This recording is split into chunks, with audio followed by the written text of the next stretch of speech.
Assalamualaikum warahmatullahi wabarakatuh. Mungkin agak terlambat untuk tunjukkan pembetulan ni, tapi tak apa, yang penting kita tak terlambat untuk belajar. Alright. Pertama sekali, tentukan sama ada setiap ungkapan kuadratik berikut merupakan ungkapan kuadratik dalam satu boleh ubah atau bukan. Jika bukan, berikan justifikasi.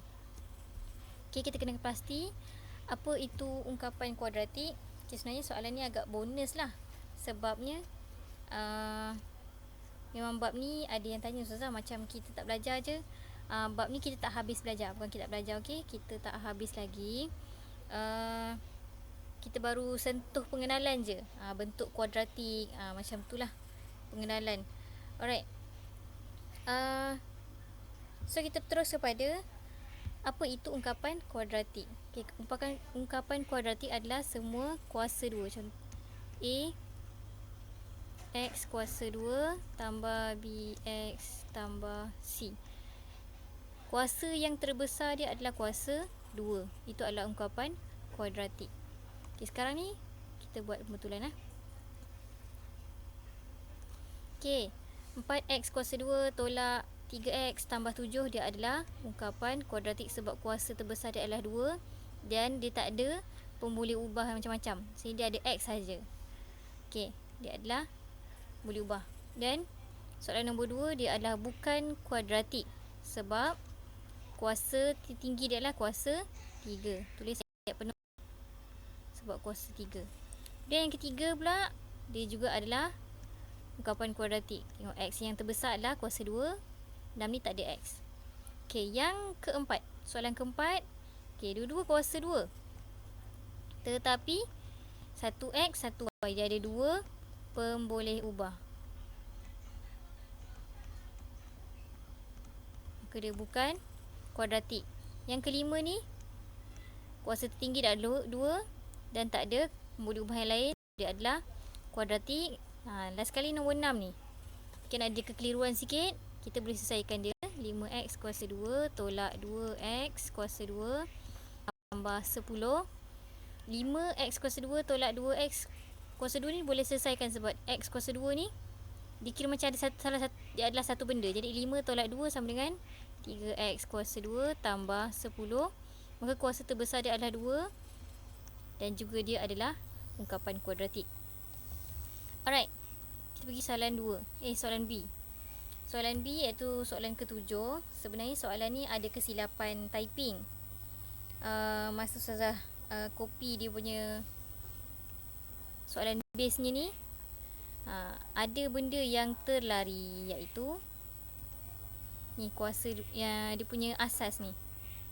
Okay, kalau ada yang perasan, kan macam Ustazah pernah terangkan sebelum ni, kalau asas, contoh asas 8. Okay, asas 8. Kalau ada yang tengok dalam buku teks pun, dia akan ada benda ni kat bahagian depan.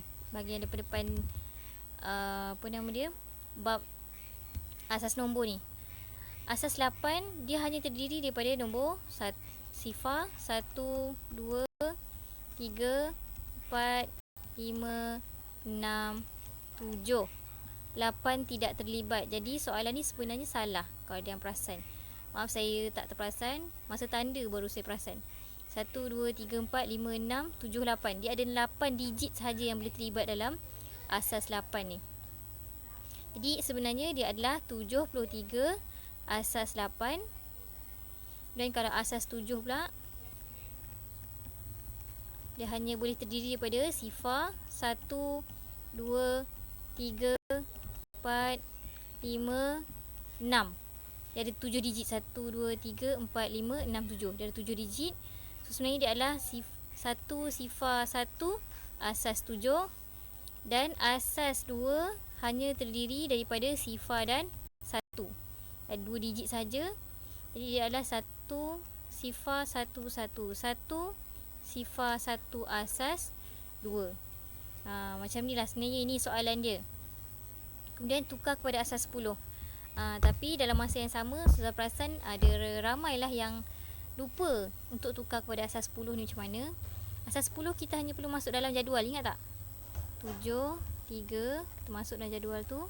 Kita start di belakang, 8 kuasa sifar, 8 kuasa 1. So 8 kuasa 1 darab 7 tambah 8 kuasa sifar darab 3.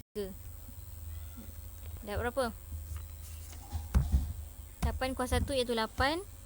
8 darab 7 tambah 3, iaitu kalau 8 kuasa sifar adalah 1, 1 darab 3 adalah 3, sama dengan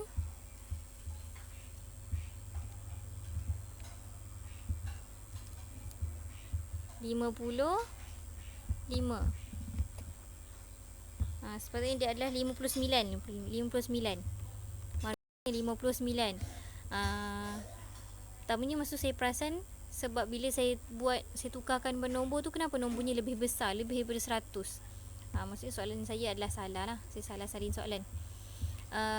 Dan juga Ustazah tak pernah buat soalan sendiri kat sini. Jadi soalan ni Ustazah ambil daripada buku. Memang Ustazah tak berani lah untuk cipta soalan sendiri.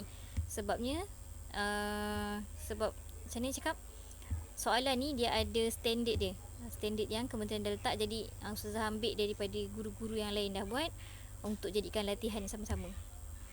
Dan asas 2 101 1101. Dia ada 1 2 3 4 5 6 7 7 digit. Kita buat jadual juga. 2 kuasa sifar, 2 kuasa 1, 2 kuasa 2, 2 kuasa 3, 2 kuasa 4, 2 kuasa 5, 2 kuasa 6. Okey, 2 kuasa 6, 2 kuasa 6 tambah 2 kuasa 5 darab sifar 2 kuasa 4 darab 1, 2 kuasa 4 tambah 2 kuasa 3 tambah 2 kuasa 2, 2 kuasa 1 darab sifar tambah 2 kuasa sifar adalah 1, 1 darab 1 adalah 1. So kita darabkan 2 kuasa 6 tambah 2 kuasa 4 tambah 2 kuasa 3 tambah 2 kuasa 2 tambah 1. Kita akan dapat 93. 93 markah. Dan akhir sekali 101 asas 7 kuasa sifar, 7 kuasa 1, 7 kuasa 2, 7 kuasa 2 darab 1 tambah 1, 7 kuasa 2 tambah 1. Kita akan dapat 50. Jadi ni tadi 738 asas 8 ni adalah markah Ali. Asas 7 ni markah Sarah. Dan asas 2 adalah markah Zuria. Maka markah terendah kepada markah tertinggi ialah daripada tertinggi Sarah 50, kemudian Ali 59, dan akhir sekali adalah Zuria 93. Okey, macam tu. Boleh ulang kaji balik asas nombor ni, dia mudah je sebenarnya. Okey, seterusnya kita pergi kepada soalan 8, pun masih dalam konteks asas nombor. Yang ni pun senang je sebenarnya, betul 3 markah je. Nombor pendaftaran dalam asas 9. Dia dah bagi, dia kata 6, 2, 8, 5 tu adalah asas 9. Nyatakan nilai sebenar bagi XX tersebut. 4 XX 3. Jadi kalau asas 9 kita buat kotak, kita akan kepada asas 10 tau. Kita buat 9 kuasa sifar, 9 kuasa 1, 9 kuasa 2, 9 kuasa 3. Maka kita keluarkan maklumat dia. 9 kuasa 3 darab 6 tambah 9 kuasa 2 darab 2 tambah 9 kuasa 1 darab 8 tambah 9 kuasa sifar darab 5. 9 kuasa 3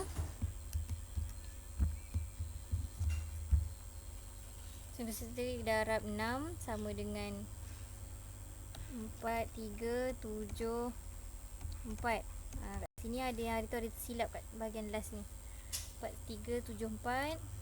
9 kuasa 2 darab 2 162 tambah 9 darab 8 72. Okey, 9 kuasa sifar ada 1, 1 darab 5 ada 5. Bila kita tambahkan semua sekali, 4, 3, 7, 4 tambah 162 tambah 72 tambah 5 akan dapat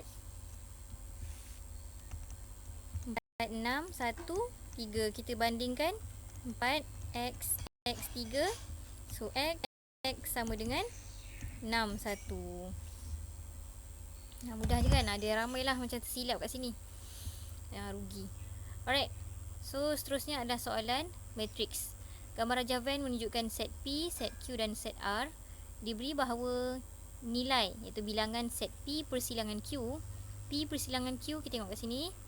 P persilangan Q. Okay, P persilangan Q adalah dalam ni. Dalam ni sahaja. P silang Q tau. Sama dengan nilai R persilangan bukan Q. Okay, untuk dapatkan NPQ ni tadi, pertama sekali NP persilangan Q adalah 4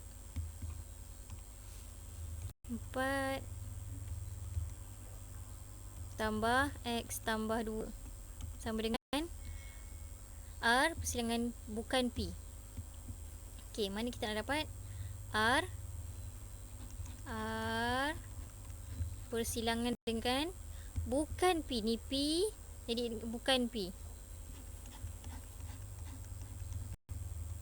So yang bersilang kat mana?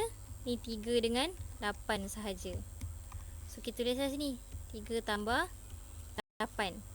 So X sama dengan, kita pindahkan yang tidak berkenaan ke sebelah. Okay, 8 tambah 3 11. 4 tambah 2 6. 6 kat X tambah 6. Kita nak X, kita pindahkan 6 ke belakang, dia akan jadi negatif. So X sama dengan 11 tolak 6. 11 tolak 6 sama dengan 5. So X sama dengan 5. Okay, dan soalan B pula. Bilangan bagi P persilangan Q persilangan R bukan. Macam mana pula yang ni kan? Okay, kita tengok lorikan ni macam mana. Kita gunakan highlight lah. Okay, P persilangan Q. Okay, kita lorikan P. Okay, kita tekan, kita tukar warna lain persilangan dengan Q. Okay, ni Q. Satu lagi R.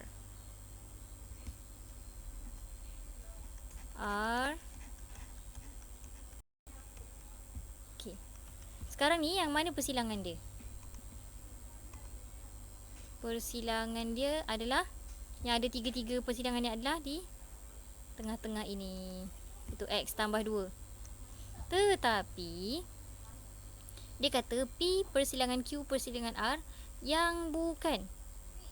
Maksudnya semua sekali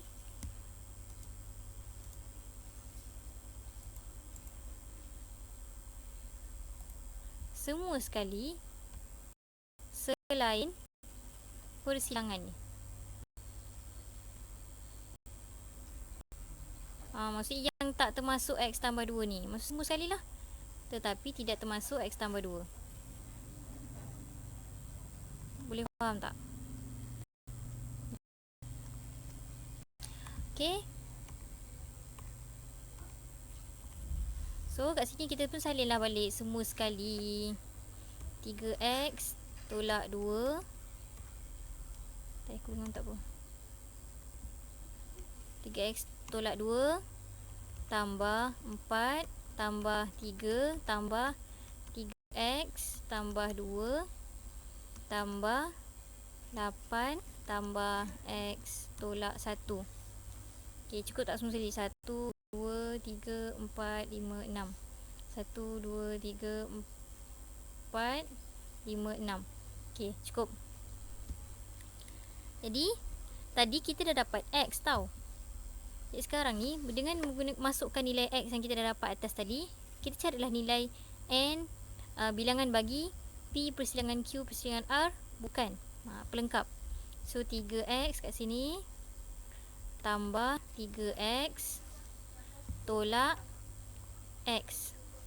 Okay, X dah settle. So negatif 2 tambah 4 tambah 3 tambah 2 tambah 8 tolak 1. 3 tambah 3 tolak 1 sama dengan 5x.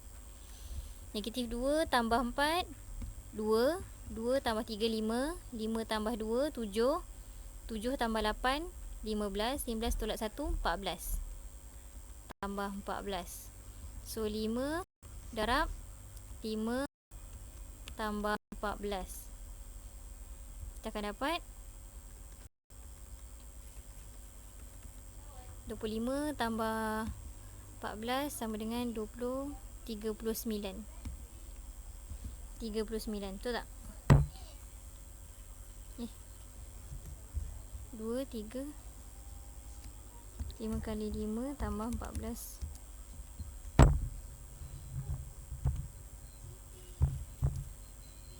39.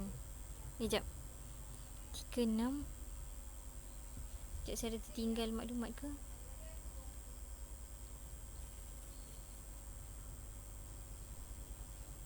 Tambahlah X satu lagi ni. Sorry. Ni tambah. So sini 7.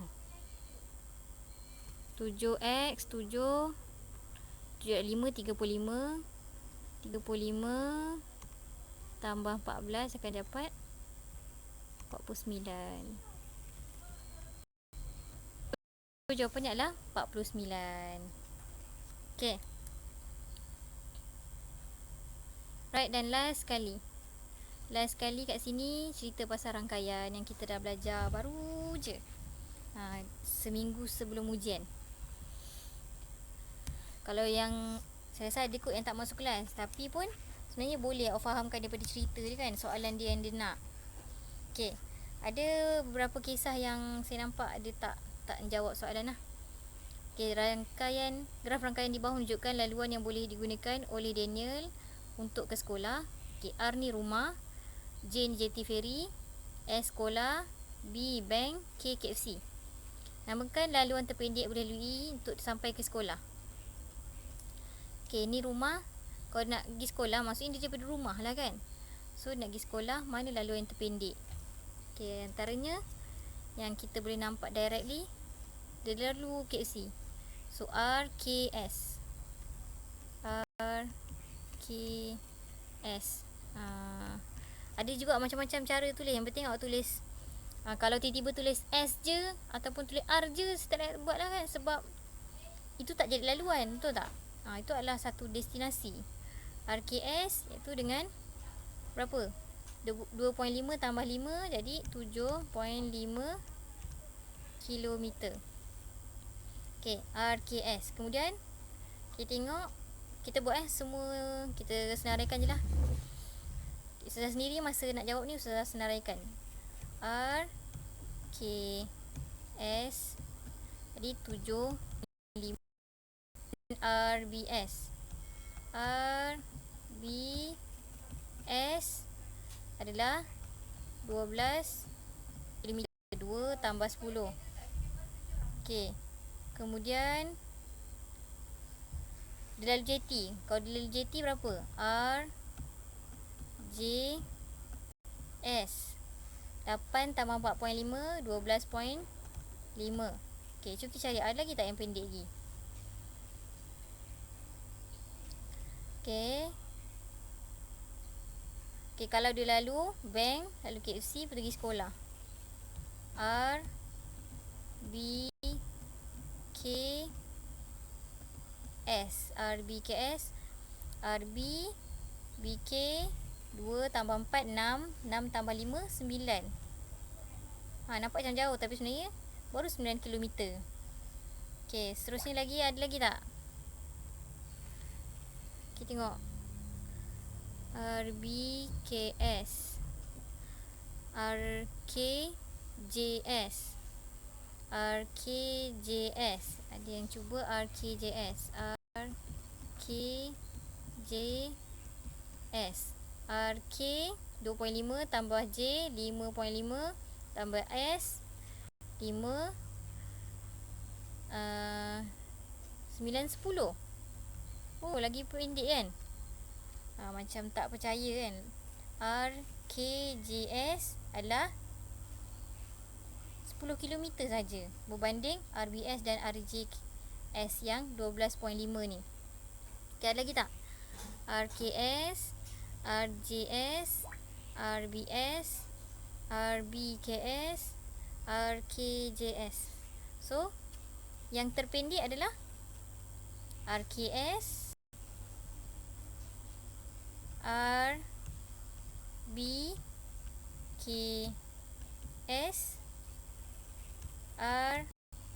RKJS dan pilih yang mana? RBS. 12. Kalau RJS dia sampai 12.5. Ada 500 meter lagi tu, tambahan sikit lagi. Okay, dan last sekali adalah ni, jika Mustafa melalui jalan terdekat untuk ke sekolah dan mahu pergi ke bank selepas pulang dari sekolah, hitung jumlah jarak yang dilalui oleh Mustafa pada hari tersebut. So, Mustafa dia pergi sekolah, jalan terdekat untuk pergi sekolah. Jalan terdekat dari sekolah, jadi dari rumah dia, antara semua ni tadi terdekat adalah lalu KFC. So, RKS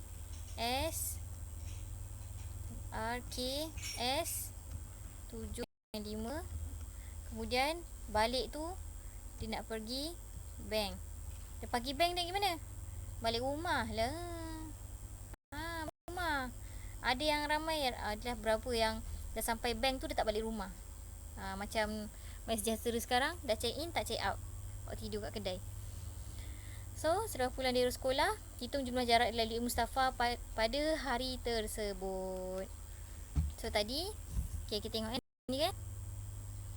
Dari rumah dia pergi KFC, lepas pergi sekolah, balik sekolah dia pergi bank, dan kemudian dia balik rumah. Okey. Kemudian ada juga pilihan yang lalu daripada sekolah, dia lalu KFC, baru pergi bank, baru balik rumah. Okey, salah tak? Tak salah. Sebab pun dia masih lagi dia ke bank dan melalui jalan lebih pendek sebenarnya. Daripada yang sama, pada masa yang sama, lah ada satu lagi pilihan. RBKS. Ada dah buat tadi. 5, 9, 5, 11. Ni 11 tadi ni, bukannya 9. RBKS 11 km. Maaf tadi mungkin ada yang terperasan. Okay. So, dia boleh juga pergi bank terus ataupun dia melalui jalan patah balik dia tadi. Sini ada dua jawapan dah kat sini. R K S K S K KB KB R. Dia pergi KFC, pergi bank pula, lepas tu dia balik rumah. Ataupun R K S pergi bank, so dia balik rumah. Okay, kalau RKS KBR, sebab yang last ni dia tak cakap jalan terpendek tau. Ni Ustazah pun tak berapa pasti. Kalau tengok pada skema, dia sebenarnya pilih jalan yang terpendek. Sekolah, KFC, bank, rumah. So, sini tadi 2.5 tambah 5, 7. Dan dia batal balik ni 11. 7 tambah 11. Sini 7.5 tambah 11 km sama dengan 18.5 km. Kalau dia lalu jalan yang ke bank terus ni, 2.5 tambah 5, 7.5. 7.5 tambah 10, 17.5. 17.5 tambah 2, 19.5. Tak tulis lah 2.5 5 tambah 5 tambah 10 tambah 2 dapat 10, 17, 19, 19.5 kilometer. Tapi sebenarnya jalan yang terbaik adalah ni, sebab jalan yang terdekat. Alright. So, kalau ada masalah dan persoalan, boleh rujuk pada Ustazah terus. Sila salin dan fahamkan. Okay, terima kasih. Assalamualaikum warahmatullahi wabarakatuh.